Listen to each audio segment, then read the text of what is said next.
Gracias por continuar en sintonía con Uno más Uno. Si usted conecta en este momento, agradecer primero el favor de su sintonía e invitarle a que inicie con nosotros esta conversación en la entrevista en primer plano de hoy. Como ya anunciamos, conversamos con Peter Prasmowski. Él es el director ejecutivo de Procompetitividad, una instancia del Estado Dominicano, precisamente, que busca pues participar de todo el proceso de encadenamiento productivo, de la competitividad, y que ha sido noticia significativa a propósito de muchos proyectos que desarrolla como Burocracia Cero, pero que también pone en perspectiva el futuro productivo del país. Buen día. ¿Qué es lo que ustedes hacen? Lo primero que hacemos es asesorar al presidente en materia de competitividad. Asesora al presidente. Sí, y aquí hay bueno, el Consejo Nacional de Competitividad es un espacio público-privado donde la intención es poder oír las ideas de ambos sectores y llegar a conclusiones de cómo mejorar la productividad y la competitividad del país. ¿Y se reúne ese consejo? Sí, se reúne. Sí, se reúne. ¿Cada qué tiempo? Yo te diría que cada 2 meses se reúnen. Hay 2 niveles. Hay un nivel que es el consejo consultivo, que son 9, que se reúnen con el presidente y los ministros. Y después hay un consejo más amplio de 33, que ese se reúne 1 o 2 veces al año. La última reunión la tuvimos en diciembre, un almuerzo que se hizo, a propósito de Meta R de 2036, que fue ahí que se estaba dando los primeros pasos ya para la operatividad del proyecto. Justo ese es el motivo por el que lo hemos invitado. Meta 2036. Estamos hablando de un programa, un proyecto a largo plazo. ¿Ustedes evaluaron antes el impacto de la ley de estrategia nacional, que crea la Estrategia Nacional de Desarrollo, para involucrarse en otro proyecto a largo plazo? Sí, de hecho, la ley de la Estrategia Nacional de Desarrollo requiere ya una revisión. Se suponía que se iba a revisar, se debe revisar a los 10 años de la ley. Eso cumplía en el 2021. 22, pues fue Bueno, 22. 22, exacto. Y bueno, obviamente está de revisión. Y la intención que tenemos con este avanzado, no voy a decir que no ha avanzado, pero no creo que ha avanzado al ritmo que se esperaba.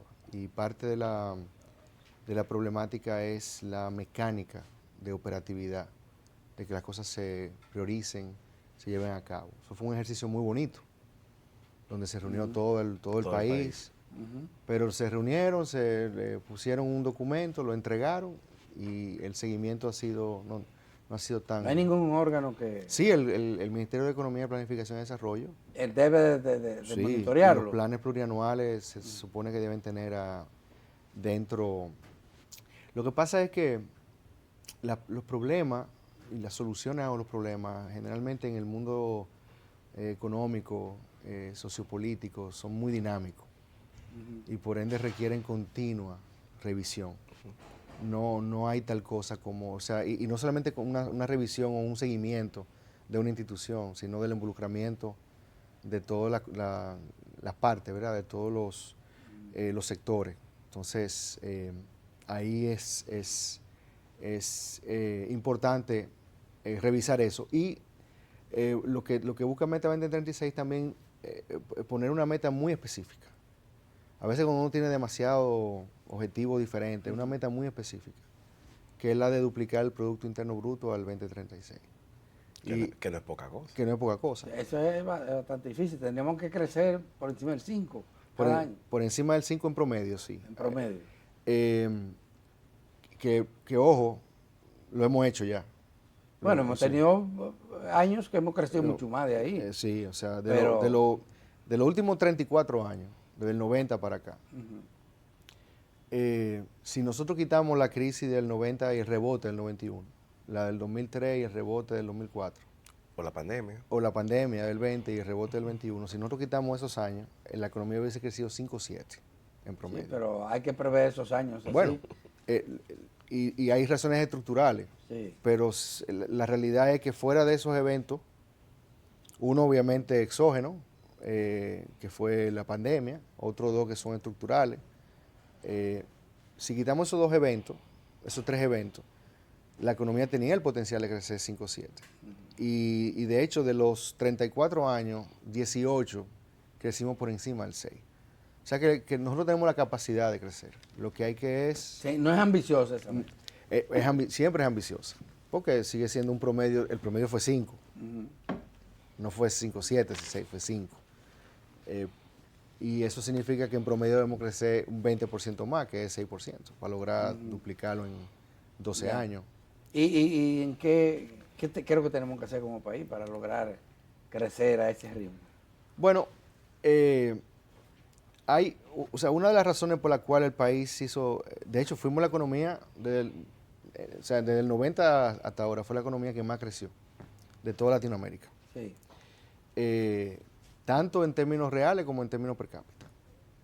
Y no solamente crecimos, sino que la pobreza extrema la redujimos del 40% a menos de un 3% que está hoy en día. Eso es impresionante. Ingresamos 2 millones de dominicanos al mercado laboral y avanzamos 17 posiciones en la región. O sea que no solamente fue un crecimiento absoluto nuestro, sino también relativo. ¿En qué periodo? En el del 90 al 2023. La última data que tenemos, 23, 24, la más reciente, sí. Eso significa, obviamente, que el país hizo un buen desempeño. ¿Qué implicará la posibilidad de duplicar el PIB en República Dominicana, en esa estructuración? Bueno, lo primero es que nos coloca dentro del espacio de los países de alto ingreso. Y no es duplicar solamente el PIB, es las transformaciones que se requieren para llegar a ese objetivo. O sea, es como cuando Kennedy dijo, vamos a mandar a un hombre a la luna y vamos a retornarlo sano y a salvo. No era ir a buscar piedra a la luna y a traerla, sino era todas las transformaciones que se dieron para poder lograr ese objetivo. Igualmente es lo que estamos buscando, qué transformaciones hay que dar en cada sector y en cada territorio. Porque mire qué pasa, los países que son pobres dan brinco a ser países de ingreso medio y medio alto como somos nosotros. Nosotros pasamos de un ingreso de $1,200 en el 90 a un poquito más de $11,000 en el año pasado. Y esas transformaciones se dan por una serie de reformas que se llaman reformas de primera generación. Ahí hay apertura comercial, hay liberación financiera, ahí hay reformas fiscales, ahí hay independencia del Banco Central, hay una cantidad de reformas que se dan, que son macro reformas. Pero los países cuando llegan a ese nivel, para poder dar el segundo salto, que es el salto del ingreso alto, es mucho más difícil. ¿Por qué? Porque ya se requieren reformas estructurales que llaman de segunda generación. Y no son macro reformas, son mucho más específicas, son mucho más sectoriales, son mucho más territoriales. Hay que ir a preguntar. En nuestro caso, un ejemplo. Bueno, por ejemplo, de esa reforma, por ejemplo, la institucional, fundamental. El presidente ha estado muy enfático con el tema institucional, el ataque a la burocracia, la corrupción, el tema de la seguridad ciudadana, todo el tema... ¿Y se ha avanzado en eso? Pero claramente, inclusive estamos fortaleciendo la democracia. Ese acto de reforma... ¿De la reunión? De reforma de la Constitución, fortaleciendo los elementos democráticos, yo creo que eso es un paso importantísimo. La reelección, sí, eso ayuda mucho porque eso ayuda, nosotros no solamente somos un país de producción local, la inversión extranjera directa ha sido crítica en el desarrollo del país, entonces todos los inversionistas internacionales ven ese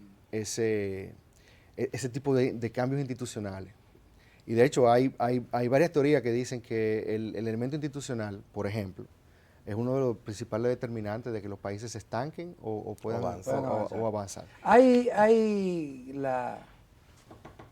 Ustedes los economistas le dan mucha importancia a los indicadores macro, pero Producto Interno Bruto, tasa de inflación, y hablan de la bonanza o la crisis en función de eso. Pero el ciudadano común sabe si la cosa está buena o mala, dependiendo para qué le alcanzan sus ingresos. Y el circulante, como le llaman. El circulante. Y aquí se habla que hay mucha desigualdad en ese sentido. Sí, claro, definitivamente. El Banco Central te divide en quintiles. En quintiles. Claro. pero ese quintil, el más bajo, está lejos de una parte importante de la población. Sin duda, sin duda. ¿Qué hacemos para remediar eso? Cualquier política de desarrollo tiene que ir acompañada de una política de redistribución de riqueza. Eso es fundamental. El desarrollo obviamente arrastra a todo el mundo. O sea, los que estaban muy mal están menos mal, pero no significa que están bien. O sea, que el desarrollo ayuda a arrastrar a todo el mundo. Pero para poder... Algo se derrama siempre. Sí, algo, para poder equilibrar un poco más esa diferencia, que los economistas la miden con el coeficiente de Gini, con otras herramientas que ven los quintiles. Lo que se tiene que hacer es política de distribución, y yo creo que volvemos al mismo tema. Toda esta política del gabinete social, redistributiva, son importantes. Ahora bien, ¿cómo se diseñan políticas? Y ahí vamos a las reformas de segunda generación que fomenten la búsqueda de empleo, el entrenamiento continuo, la inserción en el mercado laboral, son parte de las cosas que tenemos que seguir pensando. O sea, no solamente redistribuir, sino también que ese sea un incentivo para lograr ya ingresar permanentemente a un mecanismo de producción, ¿verdad? Y el tema de la fiscalidad, ¿cómo la ve precisamente en perspectiva esa estrategia de llevar a la República Dominicana en 2026 a duplicar su PIB? Bueno, no tenemos reforma fiscal. Esa es una realidad. ¿Es un error del presidente retirar el proyecto? No. El presidente oyó muy bien a la sociedad y tomó una Pero decisión. además, él ha dicho que no va a intentarlo jamás. Él tiene su presupuesto muy bien cuadrado para el 2028, y él lo mencionó en una semanal. Sí. O sea que él está muy... Él está apostando también mucho a el dinamismo del sector empresarial, sí, que de hecho es lo que realmente ha movido la aguja en los últimos 30 años. Bueno, la responsabilidad del Estado para equilibrar y garantizar derechos. Y dentro de ese presupuesto está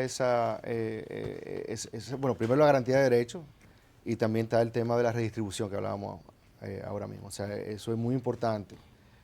Sin descuidar temas como la salud, tenemos el compromiso de la educación del 4%. Para la salud, por ejemplo, sí. 1.9. Pero hay herramientas que todavía son muy útiles. Ajá. Y que podemos utilizarlas, como las alianzas público-privadas. Eso ha funcionado en muchos países. Hay una lista enorme de proyectos. De hecho, estaba ayer hablando con Sigmund Freud, que ahora es ministro de Administración Pública, pero fue el director de la alianza público-privada. Hay un listado importantísimo de proyectos que se pueden ejecutar. Y se podría poner un par de ejemplos de proyectos estos que son exitosos. Bueno, está el proyecto de Cabo Rojo, por ejemplo. Eso fue a través de APP y ha sido muy exitoso. Creo que hay otro proyecto Pero Cabo Rojo... Bueno, ya van 5 años. Bueno, Primera visita del presidente a... ¿Cuánto le tomó a Pedernales? ¿Cuánto le tomó y todavía no tenemos la carretera. Punta Cana? ¿Cuánto le tomó a Punta Cana? La carretera. No, toma su tiempo. Toma mucho. Eso, de hecho, es la zona más olvidada que tenía el país. Toda la zona de Pedernales. Y la zona más rezagada económicamente. Entonces, por ejemplo, ese es un proyecto que toma en consideración aspectos sectoriales, que yo pueda hacer, territoriales, perdón, que yo pueda hacer en ese territorio para generar un dinamismo. Eso va a traer consigo, ya lo está haciendo, va a traer consigo inclusive movimiento de capital humano que se vaya a trabajar para allá. Lo mismo que pasó en Punta Cana. Punta Cana hoy en día se ha convertido en un imán de talento. Que ha ayudado inclusive a que la ciudad no sea más congestionada de lo que ya está. Hay inclusive proyectos inmobiliarios de gente que son de la capital. Sí. Pero volviendo a Meta 36, una de las virtudes que tiene el proyecto es la creación de estos espacios sectoriales, porque es importante verlo por sector. Los problemas de un sector son muy distintos a los problemas de otro sector. Tienen algunos elementos transversales, como el tema de la educación, como el tema de la legislación, pero yo creo que son importantes analizar cada sector en particular. Y lo que se ha hecho es crear estos espacios público-privados que también tienen un alcance a las comunidades para oír, para entender, para o sea, qué está haciendo el sector público que ayuda o que es una inquietud del sector privado, pero no lo conoce. ¿Quién lidera ese proceso? Hay una comisión, se llama la Comisión Meta 2036, la lidera el presidente. Están 3 instituciones que son el Consejo de Competitividad, el Ministerio de la Presidencia y el Ministerio de Economía, Planificación y Desarrollo, que eventualmente Hacienda. será Hacienda. Y entonces ahí están unos comités que tienen unos coordinadores, se reúnen y tienen que reunirse permanentemente y producir un catálogo de acciones. Bueno, ustedes forman parte de ese órgano. Volviendo a Pedernales, ese proyecto, muy grande porque incluye vías de comunicación, servicios básicos, aeropuertos, tiene un retraso considerable. ¿Piensa que el actual gobierno, el presidente Luis Abinader, lo terminará? Sí, claro que sí, claro que sí. Le digo que estaba hablando con Simón ayer y dentro de los márgenes, porque obviamente ningún proyecto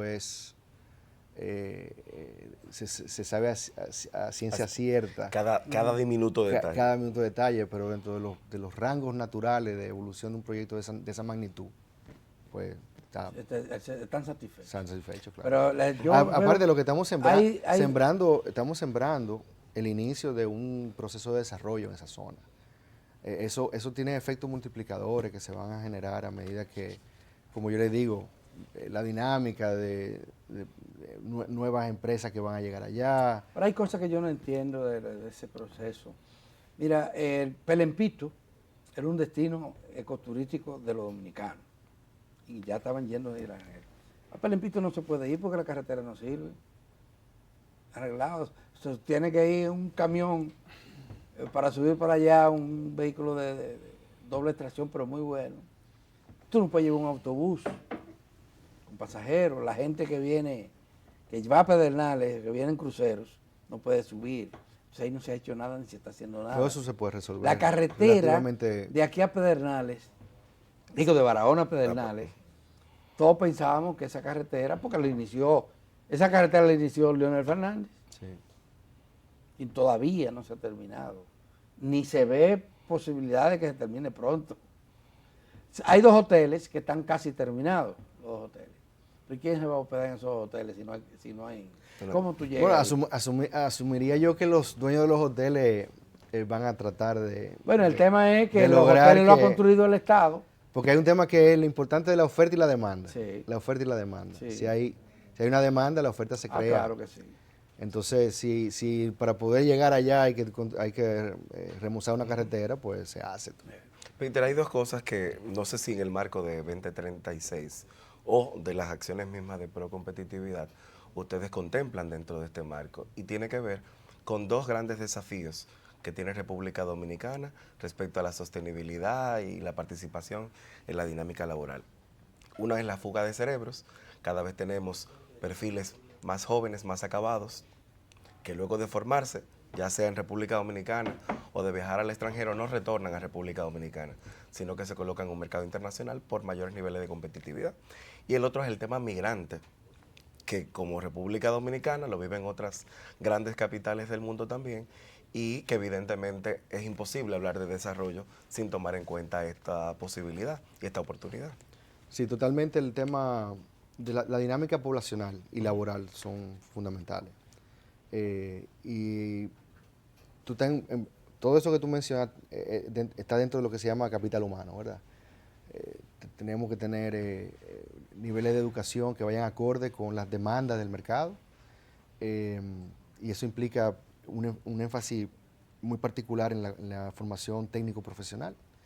Tenemos que tener niveles de salubridad también, tener una población sana que pueda ser productiva, y obviamente todo el tema del bono demográfico, el tema migratorio, el tema de la inserción, y principalmente la inserción de la mujer en el mercado laboral. Hay una oportunidad enorme ahí. Con relación a lo que tú mencionas de la fuga de capitales, uno de los próximos pasos que tiene que dar el país, y estamos completamente alineados en eso, es todo el tema de sofisticación de la producción nacional. Por ejemplo, ustedes han oído claramente que hay un proyecto para atraer todo el tema de la industria de semiconductores al país. También está todo el tema de tierras raras que se está hablando, que de hecho esas tierras raras son parte de un ecosistema de producción tecnológica mucho más avanzada. Cuando esas industrias llegan acá, esos talentos que están probablemente calificados en la actualidad, van a encontrar un espacio localmente. Lo importante es crear la industria. Qué bueno que tenemos talento, que tienen la capacidad inclusive de salir fuera. Pero si podemos crear estas industrias... Ahora tenemos muchos que salen, pero también tenemos muchos profesionales y técnicos de altísimo nivel que lo importamos. Que lo importamos también. Están trabajando. Sí, porque, de nuevo, depende del tipo de industria, la demanda que se requiera. Hay industrias que van, por ejemplo, en el sector agrícola, si uno le pregunta al sector agrícola qué tipo de capital humano, te van a decir, mira, necesitamos un tipo de agrónomo de tal naturaleza para trabajar tipo de producto en el norte, o en el este, o en el sur. O sea, cada sector tiene su propia demanda. Cuando no la tenemos inmediatamente, pues la importamos. Cuando se desarrollan localmente, pues entonces no se deja de importar. Entonces ahí es un proceso dinámico, por eso le digo que es un proceso continuo, y es lo que se llama especialización del conocimiento. Eso es de los elementos más poderosos que hay. Adam Smith hablaba de la especialización de la mano de obra y la fábrica de alfileres. Pero era en otra época. Era en otra época. Ahora, el nuevo concepto es especialización del conocimiento.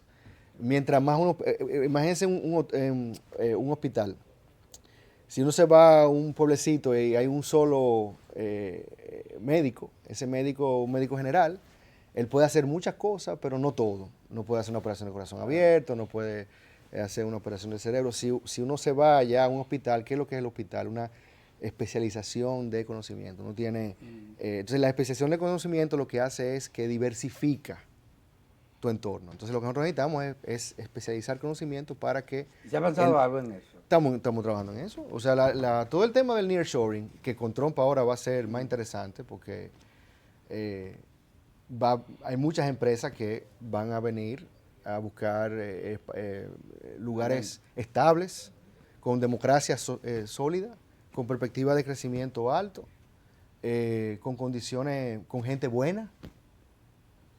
Van a venir y que estemos cerca. Con no vivir en el Caribe. Estamos aquí. Y aparte tienen la playa cerca, ¿tú entiendes? Tú no estás en Wisconsin pasando frío. O sea, tú vienes aquí a un entorno, de hecho...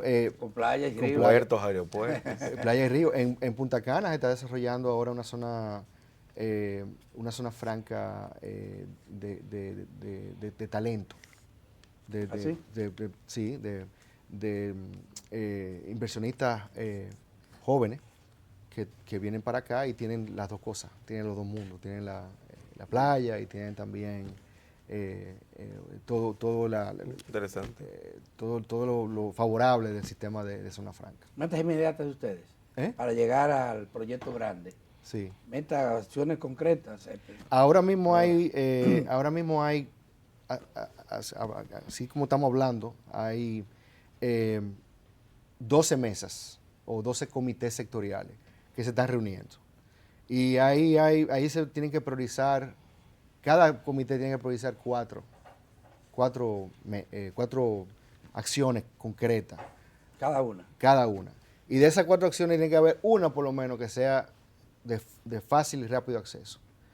O sea que vamos a tener por lo menos 12 que vamos a poder implementar rápidamente. Y eso hay que presentárselo al presidente en julio de este año, la primera ronda de propuestas. Pero después ese mismo grupo tiene que quedarse juntos, trabajando para pensar en las nuevas, para revisar las otras que faltan, para ver si las prioridades cambian y para darle seguimiento. Entonces, eso, en julio vamos a tener ya un listado concreto de acciones. Y yo creo que es muy poderoso cuando uno junta a los dos sectores y oye a las comunidades, porque cuando uno tiene las perspectivas de ambos, se enriquece mucho más la conversación. Lo que le llaman ahora mismo el proceso de co-creación, co-creación de ideas, co-creación de acciones. Bueno, el hombre sabe, está metido. Muchísimas gracias, Gracias a Peter. ustedes, gracias. Y gracias a ustedes, damas y caballeros. Pero no se vayan, que el profesor Antonio Siriaco ya está por aquí, él es dueño de los martes. Y va a hablar de economía también. Qué bueno. En julio tenemos que volver para Eso iba a hacer listado de Claro acciones. que sí. Ahí está el Él haga compromiso acciones. hecho. Ahí está el El compromiso. espacio está abierto. Perfecto, gracias.